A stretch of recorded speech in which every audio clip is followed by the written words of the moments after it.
گملے میں انار کی پیداوار کیسے حاصل کی جاتی ہے؟ بہت آسان طریقہ ہے جو میں آج آپ کو بتاؤں گا۔ Harvest production of pomegranate in container. جی آج میں آپ کو بتاؤں گا کہ گملے میں انار کی پیداوار کیسے حاصل کی جاتی ہے۔ سب سے بنیادی چیز یہ ہے کہ گملہ جو ہے وہ کس سائز کا ہونا چاہیے۔ 2 مربع فٹ کا گملہ ہونا چاہیے، یعنی 2 فٹ اونچا اور 2 فٹ چوڑا ہونا چاہیے۔ اس کے علاوہ پودے کا سائز جو ہے وہ زیادہ سے زیادہ جو ہے 4 یا 4.5 فٹ جو ہے وہ اونچا یا پھیلا ہوا ہونا چاہیے، ٹھیک ہے۔ اس سے زیادہ بڑا اگر پودا ہوگا تو اس کو خوراک کی زیادہ ضرورت پڑے گی، جبکہ گملے میں اس کو محدود خوراک ملتی ہے، زیادہ نہیں مل سکتی۔ اور اگر زیادہ بڑا ہو جائے گا پودا تو گملہ ڈیمیج بھی ہو جائے گا، ٹوٹ بھی جائے گا، اور جو پھل اس کے ساتھ لگا ہوا ہے وہ بھی گرنے کا امکان ہوگا، کیونکہ اس کو خوراک کی ضرورت ہوگی اور وہ مطلوبہ خوراک اس کو گملے میں نہیں مل پائے گی۔ تو 4.5 یا 4 فٹ کا اگر پودا ہوگا تو اس کو اچھی خوراک بھی ملے گی اور پیداوار بھی وہ اچھی دے گا۔ تیسری بات آپ نے ذہن میں یہ رکھنی ہے کہ پودے کو پانی کتنا دینا چاہیے۔ جی روزانہ نہیں دینا چاہیے، وہ آپ اس کو اس طرح لیں کہ جب گملے کی مٹی خشک ہو جائے تب اگلا پانی دیں۔ زیادہ پانی دینے سے یا کم پانی دینے سے پودے کو بہت زیادہ نقصان ہو جاتا ہے اور بعض اوقات اس کی جڑیں جل جاتی ہیں۔ اور چوتھی بات آپ نے ذہن میں یہ رکھنی ہے کہ پودے کو دھوپ کتنی ملنی چاہیے۔ جی 3 سے 4 گھنٹے ضروری ہیں روزانہ اس کو دھوپ ملنی چاہیے۔ یہ میری چھت پہ لگا ہوا ہے پودا، تو اس کو تو سارا دن دھوپ ملتی رہتی ہے اچھے طریقے سے۔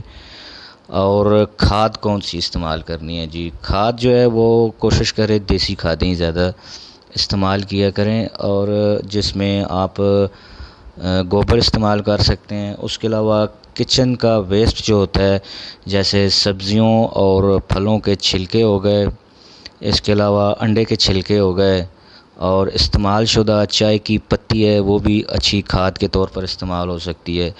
یاد رہے کہ گوبر کی کھاد ڈالنے کے فوراً بعد پانی زیادہ دینا چاہیے۔ اگر پانی کم دیں گے تو جڑیں جو ہیں وہ جل جائیں گی اس کی۔ تو یہ بنیادی چیزیں ہیں جس سے آپ بہت اچھی پیداوار حاصل کر سکتے ہیں کسی بھی فروٹ کی۔ یہ تو انار ہے گملے کے اندر۔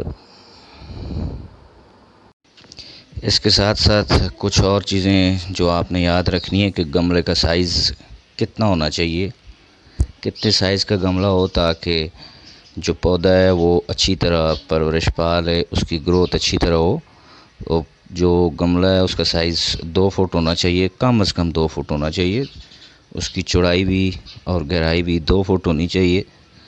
اس کے ساتھ ساتھ آپ نے پودے کا سائز جو ہے وہ کتنا ہونا چاہیے یہ بھی ذہن میں آپ نے رکھنا ہے کہ پودا جو ہے وہ 4 فٹ جو ہے وہ بڑا ہونا چاہیے، اس سے زیادہ بڑا نہیں ہونا چاہیے۔ اس سے بڑا ہوگا تو پودے پر پھول بھی نہیں آئیں گے اور اس کو خوراک کی زیادہ ضرورت ہوگی، اور خوراک زیادہ زمین کے علاوہ کہیں بھی حاصل نہیں ہو سکتی۔ جتنا بھی بڑا گملہ ہو اس میں محدود جگہ ہوتی ہے اور گملہ ٹوٹ جانے کا بھی اندیشہ ہوتا ہے۔ یہ چیز آپ نے ذہن میں رکھنی ہوگی کہ پودے کا سائز جو ہے وہ 4 فٹ اونچا اور اتنا ہی تقریباً چوڑائی میں یا پھیلاؤ میں بھی ہونا چاہیے تاکہ صحت مند پودا ہو اور پھل بھی اچھا لگے۔ یہ آپ دیکھ رہے ہیں کتنا اچھا پھل اس پہ لگا ہوا ہے، ابھی کچے ہیں، یہ پکا نہیں ہے۔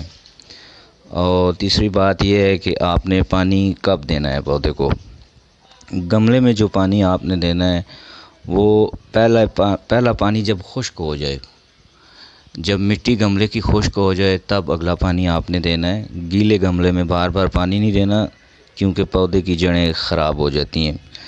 اور کھادوں کا جو استعمال ہے وہ آپ نے دیسی کھادیں استعمال کرنی ہیں، جس میں گائے کا گوبر ہو سکتا ہے، گلی سڑی سبزیاں اور پتے، اور کچن میں جو ویسٹ ہوتا ہے وہ یوز کر سکتے ہیں، جس میں استعمال شدہ چائے کی پتی بھی ہو سکتی ہے اور کیلے کے چھلکے۔